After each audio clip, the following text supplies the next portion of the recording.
나이가 들어가면서 예전 같지 않게 머리가 잘 안 돌아가고 몸이 부어 있고 늘 몸이 좋지 않다고 느낄 때가 많습니다. 이러면 우리는 바로 나이가 들었다는 신호라고 생각하는데요. 하지만 이런 증상들은 나이 들면 당연히 찾아오는 것이 결코 아닙니다. 다만 늦기 전에 조치를 취하고 생활 방식을 바꾸라는 신호입니다.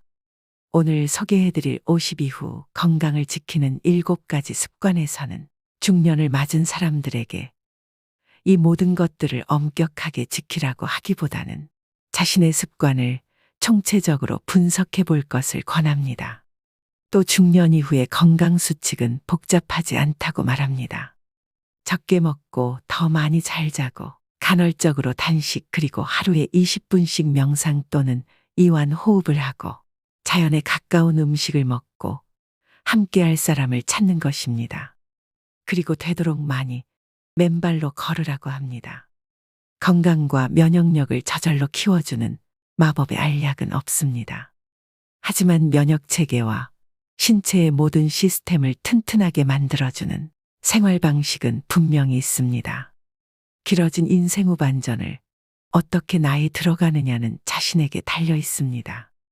이제 나를 위해 바꾸셔야 됩니다. 50 이후 건강을 지키는 7가지 습관 바로 시작하겠습니다. 소식은 기본 중의 기본이다. 건강하게 나이 들기 위한 가장 중요한 원칙은 무조건 적게 먹는 것이다. 45세 정도가 되면 우리 몸은 예전만큼 많은 칼로리를 필요로 하지 않는다. 우리 몸은 이제 새로운 것을 만들어내지 않고 지금 가지고 있는 것을 보호하고 보존할 뿐이어서 연료가 적게 필요하다. 최근에는 칼로리 섭취량을 30% 줄인 사람들이 더 오래 살고 노년기에 질병에 걸리지 않았다는 연구 결과가 나왔다. 이 연구에서는 실험 참가자들이 어떤 음식을 먹는지를 전혀 고려하지 않고 오직 먹는 양만 계산했다. 단 하나의 변화만으로 그러니까 소식을 하고 5년 단위로 식사량을 조금씩 줄이기만 해도 확실한 결과를 얻을 수 있다는 것이다. 음식을 적게 소비하면 몸 안의 기관들의 부담이 덜 간다. 소식을 하면 몸이 처리할 일이 줄어들고 버려야 할 폐기물도 적어진다. 몸의 일거리가 줄어들면 남은 에너지를 신체 전반의 기능을 수행하는 데 사용할 수 있다. 소식하라는 것은 어려운 요구라는 생각도 든다. 인생에서 가장 행복한 순간들에는 늘 음식이 중심에 놓인다. 가족, 친구들과 식탁에 둘러앉은 시간은 정말 소중하다. 그리고 공동체, 사랑, 공유, 연결과 같은 것들은 건강하게 나이 드는데도 꼭 필요하다. 다만 그 식탁 위에 무엇을 올릴지를 현명하게 결정하고 당신이 바꿔야 하는 습관들에 신경을 써라. 혹시 특정한 친구들을 만날 때마다 과식을 하는가? 아니면 직계 가족과 함께 할 때라든가 술을 마실 때는 어떤가? 당신이 누군가에게 음식을 먹일 때는 어떻게 하고 있는가?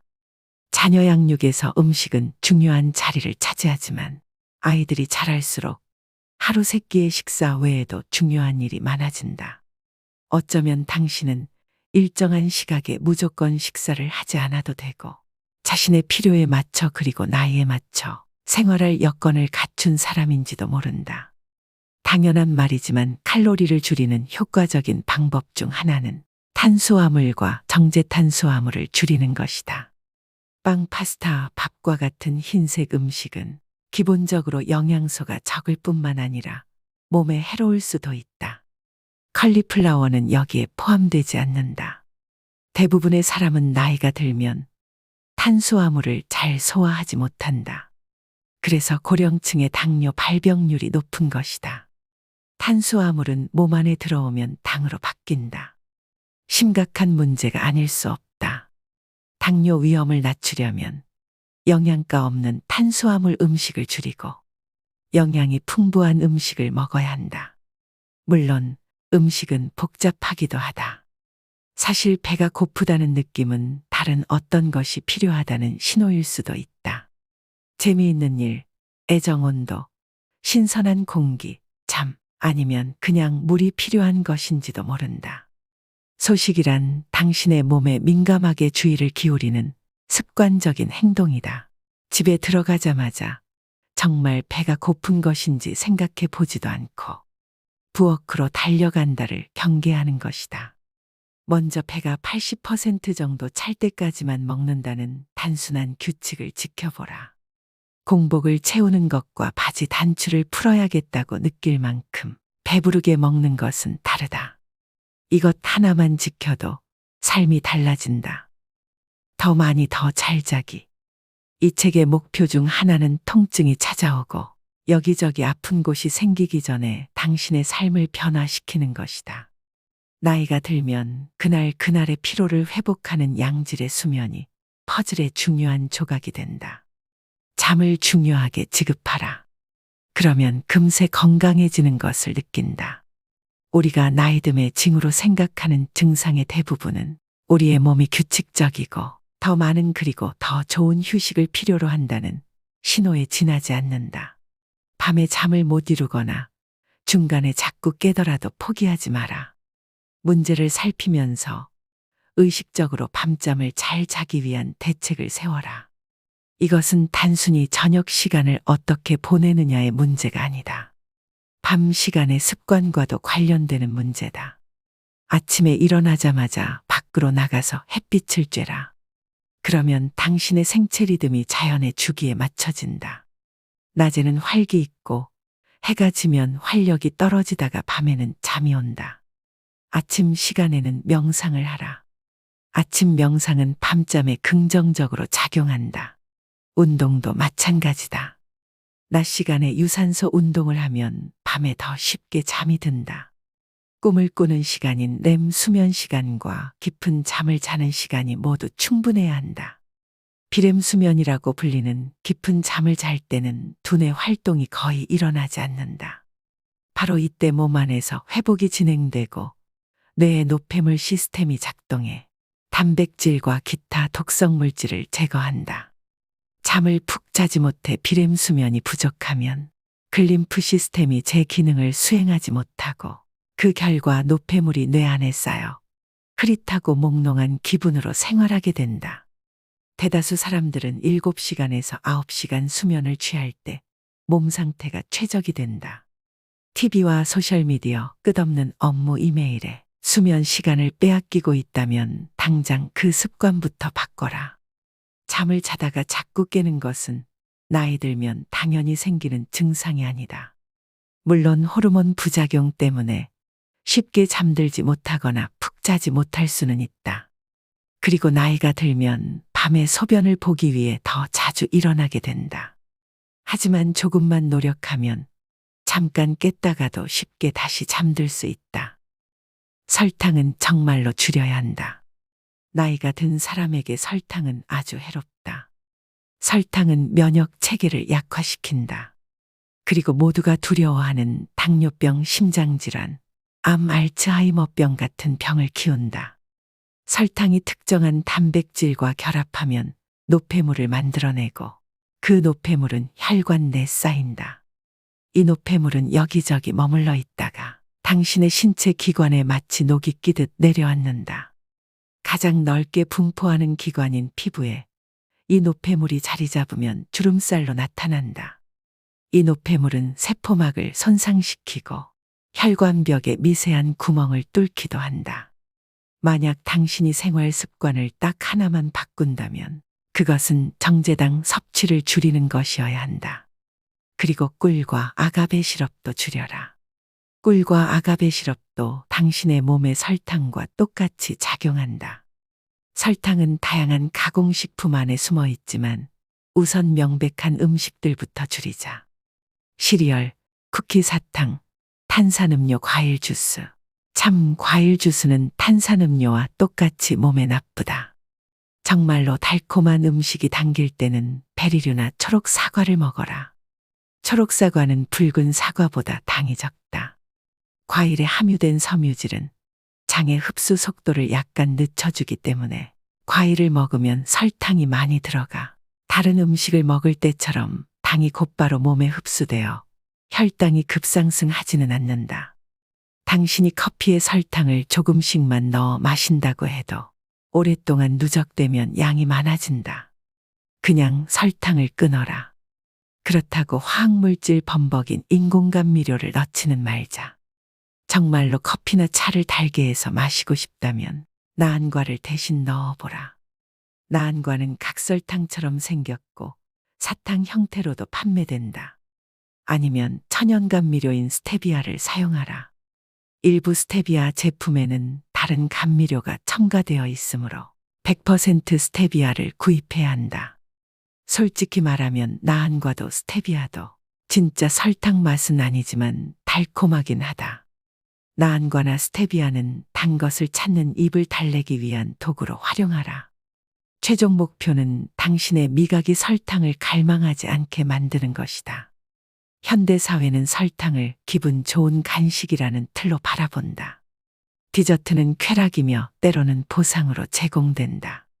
그러나 사실 설탕은 몸에 상이 아닌 벌을 준다. 그리고 설탕을 끊기가 그토록 어려운 이유는 그것이 약물이기 때문이다. 설탕은 코카인이나 헤로인과 똑같이 뇌의 특정 영역을 자극하는 중독성 물질이다. 그러니 설탕을 무서워해야 마땅하다. 장과 면역력은 하나다. 면역 체계의 70%는 뱃속에 있다. 나이가 들수록 장내 마이크로바이옴은 몸을 건강하게 유지하는 것이 중요해진다. 좋은 박테리아의 종류가 많아야 하고 나쁜 박테리아의 수는 적어야 한다. 우리 몸 안의 작은 미생물 생태계가 망가지면 우리의 섬세한 장벽이 약해져 몸 전반에 심각한 문제를 일으킬 가능성이 있다. 장벽은 몸과 외부 세계, 음식, 벌레, 독성 물질이 위험이 있는 것 사이의 1차 방어벽이다. 장벽은 무엇이 우리의 시스템 안으로 들어와도 되고 무엇이 들어오면 안 되는지를 결정한다. 따라서 장벽을 잘 보호하는 것이 건강을 지키는 열쇠다. 마이크로바이옴이 건강하지 못하고 균형이 깨져 있으면 연약한 구조로 이루어진 장벽이 느슨해져서 미세한 틈이 생긴다. 그러면 박테리아 독성 물질 그리고 완전히 소화되지 못한 음식물이 이 틈을 통해 혈관으로 새어나갈 수 있다. 이것은 장누수라 불리는 현상으로 무시무시한 이름만큼이나 실제로 더 해롭다. 혈관으로 새어 들어온 입자들은 몸속에 어디에서 염증을 일으킬지 모른다. 이것은 모두 몸속에서 일어나는 일이지만 그 결과는 심각하다. 장누수가 발생하면 관절 통증, 피부 발진, 심한 기분 변화, 불안, 우울감, 눈으림, 브레인포크, 머리에 안개가 낀 것처럼 멍하면서 인지 기능과 집중력, 주의력 등이 저하되는 상태, 호르몬 문제로 이어질 수 있다. 장누수는 면역력을 떨어뜨리고 자가 면역 문제를 악화시킨다. 우리가 나이 탓으로 돌리는 증상의 상당 부분은 사실 마이크로바이옴이 균형이 깨진 결과다. 그리고 이것은 개선할 여지가 있는 문제들이다. 시작은 식단 조절이다. 가공 처리되지 않은 신선한 유기농 식품을 먹어라. 항생제와 호르몬을 주입한 동물성 식품을 멀리하라.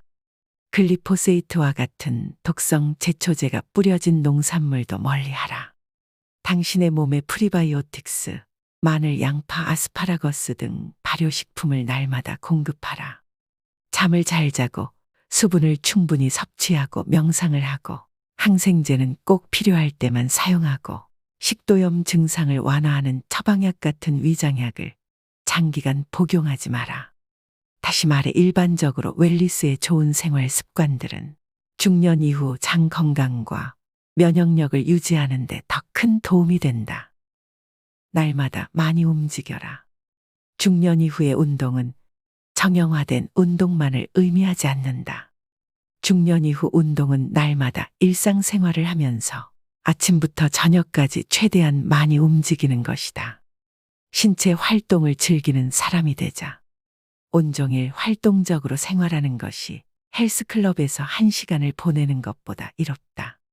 특히 헬스클럽에서 1시간을 보내지만 낮에는 책상에 앉아 있고 밤에는 소파에 앉아 있는 경우라면 물론 헬스클럽에서 하는 운동도 좋다. 하지만 건강하게 나이 들기의 진정한 비결은 기회가 있을 때마다 몸을 움직이는 것이다. 신체 활동은 활력과 민첩함을 유지하는 것 외에도 스트레스와 우울감을 덜어주고 순환을 촉진해 수면의 질을 높여주며 면역 회복력을 키워 만성질환 발병 확률을 낮춰준다.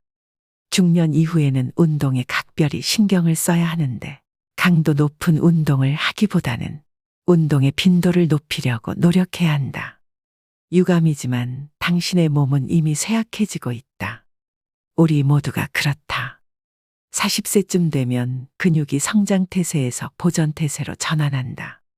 그러면 이때는 무엇에 집중해야 할까? 근육을 최대한 유지하는 것이 중요하다. 무엇보다 부상을 예방해야 한다. 우리의 핵심 모터는 몸에 해를 입히지 말자가 되어야 한다. 나이가 들수록 치유하는 능력이 떨어지기 때문이다. 당신의 몸은 늘 바쁘다. 몸은 건강을 유지하기 위해 항상 수리하고 일상적으로 닳거나 찢겨지는 부분을 수리한다.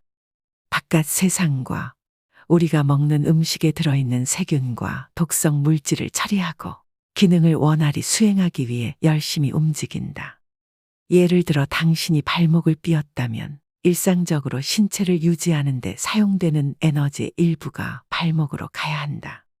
당신의 몸은 그 발목을 고치기 위해 요소와 소염작용을 하는 영양소들을 생산해야 하고 그러는 동안 몸의 다른 필수적인 회복 능력은 그만큼 줄어들게 마련이다. 나이가 들면 자원도 감소하기 때문에 몸을 보호하는 것이 현명한 일이다. 다치지 않도록 조심하는 것은 몸 전반의 건강을 유지하기 위해 꼭 필요한 긍정적이고 적극적인 활동이다. 중년 이후 신체 활동의 관건은 몸의 변화에 맞추어 운동 계획을 짜는 것이다. 덜 격렬한 운동을 선택하고 몸의 어떤 부위가 아프면 그 운동을 멈춰라. 생각보다 많은 사람이 통증을 무시하고 운동을 계속한다. 이런 태도는 건강하게 나이 드는데 도움이 안 된다. 나이에 적응하고 기꺼이 후퇴하고 변화를 시도하는 편이 훨씬 낫다. 달리기를 할 때마다 통증을 느낀다면 자전거 타기로 바꿔보라. 자전거를 못 타게 되면 수영을 하라. 고난이도 요가 동작을 했더니 몸이 아프면 그런 동작은 하지 마라. 물론 어려운 일일 수도 있다. 사람들은 자신의 운동 능력에 애착을 가지고 있으며 그 운동 능력을 자신의 정체성의 일부로 간주하기 때문이다. 하지만 운동 능력은 밀어붙이는 것보다 보존하는 것이 중요하다. 당신이 30대 때 철인처럼 튼튼했더라도 50대에는 철인이 아닐 수 있다는 사실을 받아들여야 한다. 그리고 근육과 관절은 평생 써야 하므로 근육과 관절이 다 닳기 전에 신중하게 생각하라. 90세에 얼마나 잘 걸을 수 있느냐는 지금 몸을 어떻게 보살피느냐에 달려있다. 몸을 움직이기를 좋아하고 육체적 한계를 뛰어넘기를 즐기는 사람들에게 가장 중요한 일은 몸이 하는 말을 잘 듣고 그 말에 따르는 것이다. 몸을 많이 움직이지 않는 사람들의 경우 지금 당장 운동을 시작해야 한다. 아직 늦지 않았다. 하루에 10분 동안 경사가 완만한 언덕을 오르는 것으로 시작하라.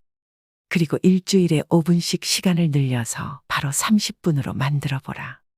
이완 휴식 요가를 시작하거나 관절에 부담이 적은 수영 강좌를 신청하는 것도 아주 좋다. 편안하게 시작하고 끈질기게 노력하라. 당신을 활동적인 사람으로 변화시키는 일은 그리 오래 걸리지 않으며 힘이 많이 들지도 않는다. 그리고 중년 이후의 삶을 사는 우리 모두에게 하루 내내 움직일 기회를 찾아보고 기쁜 마음으로 움직이자.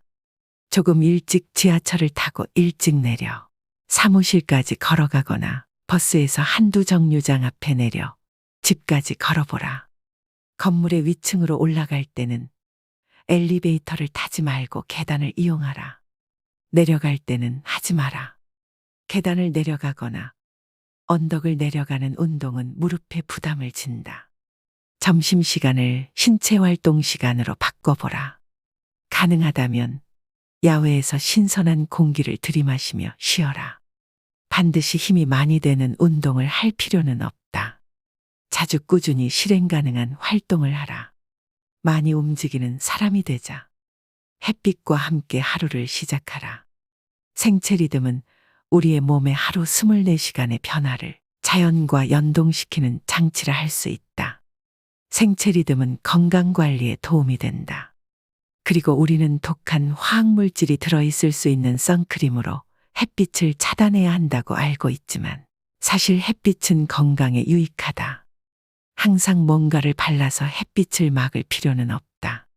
밖으로 나가서 얼굴에 햇빛을 느껴보고 계절이 허락한다면 팔과 다리도 날마다 햇빛에 노출시켜라. 밤에 잠이 잘 오도록 하는 비결 중 하나는 자연광과 함께 하루를 시작하는 것이다. 아침 햇빛은 당신의 몸에 잠을 깨라는 신호를 전달하고 수면 호르몬인 멜라토닌 분비를 중단하고 당신의 생체 시계를 조정해서 낮 시간에는 활기를 얻고 밤에는 차분해지도록 해준다. 식사 시간도 생체 시계에 지대한 영향을 미친다. 신체 대사의 리듬을 생각하면 가장 크지만 식사는 한낮에 해야 한다. 밤늦게 음식을 먹으면 당신의 몸은 낮 시간 칼로리와 에너지가 필요한 시간이라고 인식한다. 그러면 수면 호르몬 분비에 부정적인 영향을 주고 밤에 잠이 잘 오지 않거나 밤새 잠을 설치는 등의 문제가 생긴다. 숙면을 취하지 못하면 당신의 몸과 안에 반드시 필요한 정서와 회복이 제대로 이루어지지 않는다. 그 결과 당신은 앞에서 언급한 악순환이 반복된다. 찌뿌둥한 상태로 잠에서 깨어나고 에너지를 얻기 위해 탄수화물을 섭취하고 맑은 정신을 유지하기 위해 늦은 오후에 커피를 마시고 밤에는 또 다시 잠을 이루지 못하고 잠을 소중하게 여기는 것은 당신이 건강을 위해 할 수 있는 가장 중요한 일들 중 하나다. 낮의 햇빛과 밤의 어둠에 맞추는 생활은 자연에 순응하는 가장 기본적인 방식이며 건강에도 좋다. 따뜻한 물로 샤워하고 찬물로 헹구기.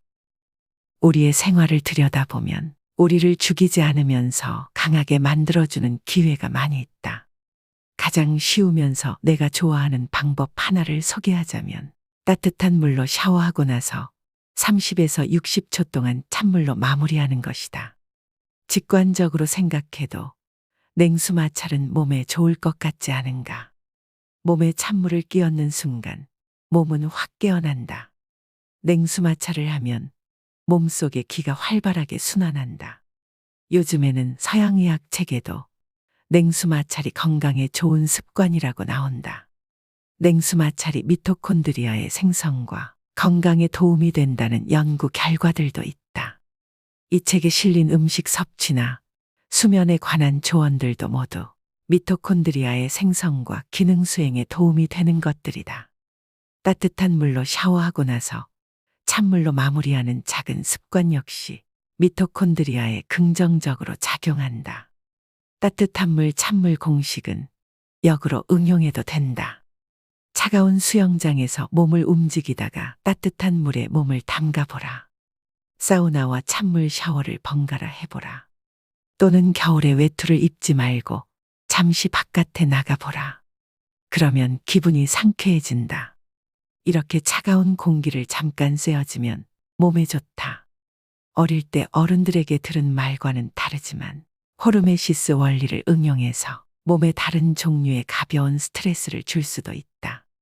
짧은 단식을 하거나 잠깐씩 격렬한 신체 활동을 해보라. 가벼운 스트레스는 몸을 청소하는 자가포식을 활성화하고 세포의 기능 수행과 회복을 돕는다. 나이가 들면 세포의 기능 수행과 회복 능력이 감소한다. 우리의 몸에 짧지만 강렬한 스트레스가 가해질 때 몸은 손상된 것을 더 잘 복구한다. 여기서 손상에는 극단적인 것만이 아니라 생활과 나이듦의 과정에서 자연스럽게 생기는 마모가 포함된다. 우리의 몸은 항상 스스로 수리를 하는데 호르메시스는 그 수리에 도움을 준다. 좋은 음식으로 하루 2끼만. 중년 이후에는 건강 측면에서 아침 식사가 하루 중에 가장 덜 중요한 끼니라고 말할 수 있다. 짧은 단식을 하면 좋은 점이 많은데 아침 식사를 건너뛰면 짧은 단식을 쉽게 할 수 있다. 당신이 지금 단식을 하고 있지 않더라도 하루에 3번보다는 2번 식사가 유익하다. 음식을 적게 먹으면 몸에 부담이 덜 가고 처리할 일이 적고 소화 에너지를 덜 쓰기 때문에 회복과 수선에 사용할 에너지가 확보된다. 또 짧은 단식은 몸에 적당한 스트레스를 줌으로써 긍정적인 흐름의 호르메시스의 효과를 발휘한다. 작은 스트레스를 견뎌내면 우리 몸은 더 튼튼해진다. 하루 2끼 식사를 원칙으로 삼으면 몸에 부담이 덜 가고 더불어 자유롭게 쓸 수 있는 시간이 확보된다. 반드시 아침을 생략할 필요는 없다. 저녁 식사를 건너뛰어도 무방하다. 중요한 것은 이른 아침 또는 늦은 밤이 아니라 열량의 상당 부분을 소모하는 일과 시간에 음식을 섭취하는 것이다. 되도록 잠자리에 들기 3시간 전에 식사를 끝내라. 나이가 들면 생활 패턴이 바뀌기 때문에 하루 2끼 식사라는 원칙을 지키기가 쉬워진다. 당신이 부모라면 자녀가 성인이거나 10대일 경우 각자의 계획표대로 생활할 테니 하루 3번 꼬박꼬박 식사를 챙기지 않아도 된다. 그러면 당신 자신에게 필요한 생활 방식을 채택하기가 조금 더 쉽다. 하루 2끼 식사는 아주 엄격하게 지켜야 하는 원칙은 아니다. 식사는 가족의 생활이나 사교 활동의 중심으로서 매우 중요하다. 앞서 말한 대로 사랑하는 사람들과 함께하는 식사는 영혼의 영양분을 공급하며 건강하게 나이 드는데 필요한 일이다. 따라서 하루 2끼가 고정불변의 법칙은 아니지만 하루 2끼를 기본 원칙으로 설정하는 것이 바람직하다. 또 하나의 중요한 원칙은 식사량이다. 배가 꽉 찰 때까지 먹지 말고 배고픔이 달래질 때까지만 먹어라. 그리고 한 그릇 더 먹기 전에 잠시 쉬어라. 외식할 때도 소식과 영양에 신경 써야 한다. 식당에서는 동행한 사람과 음식을 나눠 먹거나 본 요리가 아닌 에피타이저를 주문하라. 당신 앞에 음식이 가득 담긴 커다란 접시가 놓여 있다면 절반만 먹고 나머지는 포장해 와서 다음날 먹어라. 소식을 하면서 당신의 기분이 어떤지 살펴보라. 아마도 몸이 가볍고 에너지가 차오르는 느낌을 받을 것이다. 그리고 단순히 음식 섭취량만 줄여도 건강이 개선된다. 근육량 유지는 결정적이다. 대다수 사람은 40세가 넘으면 매년 1%의 근육을 잃어버린다. 그래서 70세가 될 무렵이면 우리는 20대 때 근육량의 절반 정도만 가지고 활동해야 한다. 이것이 나이듦의 자연스러운 과정으로 근감소증이라고 불린다. 중년 이후에도 건강하게 지내려면 근감소를 최소화해야 한다. 50대 후반까지는 근감소증을 크게 걱정하지 않아도 된다. 당신 자신을 잘 돌보고 운동을 하면 대개는 괜찮다. 60에서 65세 정도 후부터는 단백질 섭취량을 25% 정도 늘려야 한다. 설령 동물성 단백질 섭취량이 늘어난다 하더라도 퍼즐의 다른 조각은 근력 운동이다. 일상생활에서 끌기와 물건 들어올리기 같은 저항성 운동을 하면 근육량을 유지하는 데 도움이 된다. 근력 운동이란 단순히 뭔가를 들어올리는 운동이 아니다. 근력 운동은 저항성이 있는 모든 활동을 가리킨다. 저항성은 운동용 밴드, 공아령 그리고 자신의 체중, 요가에서 몸을 평평하게 유지하는 플랭크 자세 또는 푸시업의 하강 동작을 생각해보라. 나이가 들면 가벼운 물체를 가지고 연습하는 것이 좋다. 근육이 일을 하지만 관절의 통증이 느껴지지는 않는 안전한 운동을 하라. 다음날 약간 욱신거릴 정도, 물론 관절이 아니라 근육이 욱신거린다면 충분히 열심히 운동한 것이다. 적어도 일주일에 2번은 어떤 방식으로든 근력 운동을 하라. 근력 운동을 강화하라는 것은 유산소 운동을 하지 말라는 뜻이 아니다. 유산소 운동은 근육량을 늘려주지는 않지만 혈액순환을 촉진하고 세포의 미토콘드리아를 배가시키고 근육에 산소를 공급하고 지구력을 키우고 장수 유전자를 활성화한다. 근력 운동과 유산소 운동을 병행하되 최대한 여러 가지 운동을 배합하라. 다양한 운동은 부상을 예방하는 데도 도움이 된다. 부상은 특정 부위에 지속적으로 스트레스가 가해질 때 발생하는 경우가 많기 때문이다. 단백질과 근력 운동은 근육량 유지에 반드시 필요한 조건이지만 그것이 전부는 아니다. 전반적으로 건강한 생활 방식을 유지해야 한다. 염증을 유발하는 음식을 멀리해야 하며 잠을 푹 그리고 충분히 자야 한다. 근육량 유지의 중요성은 아무리 강조해도 지나치지 않다. 근육을 너무 많이 잃어버려서 노쇠해지는 일은 피해야 한다. 그래서 당신이 어떤 운동을 좋아하든 간에 들어올리기, 상체 운동, 등산, 플랭크, 물구나무 서기, 복싱, 수영, 자전거, 스쿼트 등의 운동을 꾸준히 하라. 날마다 기회를 포착해서 저항성 운동을 하라. 가구를 옮기거나 호스를 끌어당기거나 상자를 운반하라. 목적이 있는 행동도 엄연한 운동이다. 이제는 다치지 않는 것이 더 중요하다. 나이가 들면 회복이 어려워지고 회복 속도도 느려진다. 그래서 부상을 예방하는 데 집중해야 한다. 물론 나이 들어서도 땀이 쭉 빠지는 힘든 운동을 즐기고 그런 운동에서 쾌감을 얻는 사람이 있다. 그래도 극한까지 밀어붙이지는 마라. 운동을 지나치게 열심히 하는 것도 몸에는 스트레스로 작용한다. 그리고 스트레스가 너무 많으면 부상으로 이어지거나 면역 체계를 긴장시킬 우려가 있다. 당신이 가진 능력의 80% 선에서 무리가 가지 않게 운동하라. 그리고 당신의 일상생활 중 어떤 행동이 몸을 상하게 만드는 것 같으면 그 행위를 중단하라. 우리는 스트레칭을 충분히 하고 있지 않다. 스트레칭이 부족하면 근육이 경직되고 근막이 수축되어 통증이 생기거나 부상을 입기 쉽다. 스트레칭으로 근육을 유연하게 해주면 관절이 편안해지고 자세가 바로 잡히며 걸음걸이도 가벼워진다. 운동 전에 스트레칭을 하라. 수영을 하든 자전거를 타듯 아령 운동을 하든 요가를 하든 간에 시작은 천천히 하라. 몸에 시동이 걸리게 기회를 주어야 한다. 운동을 마무리할 때 더 스트레칭을 하라. 어디가 왜 아픈지를 관찰하라. 우리는 통증과 고통에 금방 익숙해진다. 몸이 스스로를 보호하기 적응하기 때문이다. 당신은 계단을 오르내릴 때 아킬레스건이 너무 많이 늘어나지 않게 하고 무릎에 가해지는 충격을 줄이기 위해 발을 비스듬히 돌리는가? 무거운 물건을 들 때는 어느 쪽 팔을 주로 쓰는가? 당신이 자주 하는 동작과 당신이 놓치고 있는 습관을 관찰하라. 그래서 문제를 회피하지 말고 바로 잡아야 한다. 미봉책을 사용하다 보면 다른 부위를 다치게 마련이니까. 통증은 발에서 시작해서 엉덩이로 올라가고 나중에는 허리와 어깨에 문제가 생긴다. 결국에는 불균형과 불편이 쌓이고 쌓여 문제를 해결하기가 어려워진다.